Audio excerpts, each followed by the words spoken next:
Good afternoon, everybody. Today, the people of Iraq went to the polls to choose their leaders in Iraq's second national election. By any measure, this was an important milestone in Iraqi history. Dozens of parties and coalitions fielded thousands of parliamentary candidates, men and women. Ballots were cast at some 50,000 voting booths, and in a strong turnout, millions of Iraqis exercised their right to vote with enthusiasm and optimism. Today's voting makes it clear that the future of Iraq belongs to the people of Iraq. The election was organized and administered by Iraq's independent High Electoral Commission with critical support from the United Nations. Hundreds of thousands of Iraqis served as poll station workers and as observers. As expected, there were some incidents of violence, as al-Qaeda in Iraq and other extremists tried to disrupt Iraq's progress by murdering innocent Iraqis who were exercising their democratic rights.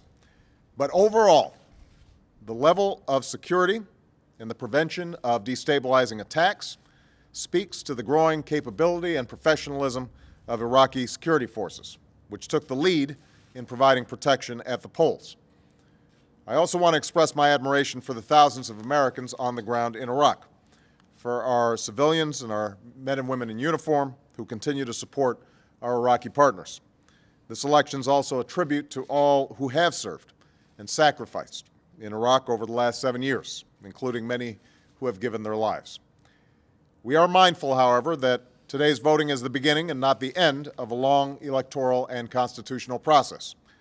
The ballots must be counted, complaints must be heard, and Iraq, with the support of the United Nations, has a process in place to investigate and adjudicate any allegations of fraud. A parliament must be seated, leaders must be chosen, and a new government must be formed. All of these important steps will take time, not weeks, but months. In this process, the United States does not support particular candidates or coalitions. We support the right of the Iraqi people to choose their own leaders. And I commend the Iraqi government for putting plans into place to ensure security and basic services for the Iraqi people during this time of transition. We know that there will be very difficult days ahead in Iraq. There will probably be more violence. But like any sovereign, independent nation, Iraq must be free to chart its own course. No one should seek to influence, exploit, or disrupt this period of transition. Now is the time for every neighbor and nation to respect Iraq's sovereignty and territorial integrity. A new Iraqi government will face important decisions about Iraq's future. But as today's voting demonstrates, the Iraq people want disagreements to be debated and decided through a political process that provides security and prosperity for all Iraqis.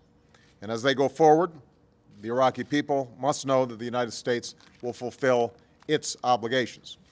We will continue with the responsible removal of United States forces from Iraq. Indeed, for the first time in years, there are now fewer than 100,000 American troops serving in Iraq. By the end of August, our combat mission will end. As I said last year, when I announced our new strategy in Iraq, we will continue to advise and assist Iraqi security forces, carry out targeted counterterrorism operations with our Iraqi partners, and protect our forces and civilians. And by the end of the next year, all U.S. troops will be out of Iraq. In the weeks and months ahead, the United States will continue to work closely with the Iraqi people as we expand our broad-based partnership based on mutual interest and mutual respect. And in that effort, I'm pleased that Vice President Biden will continue to play a leading role. On behalf of the American people, I congratulate the Iraqi people on their courage throughout this historic election.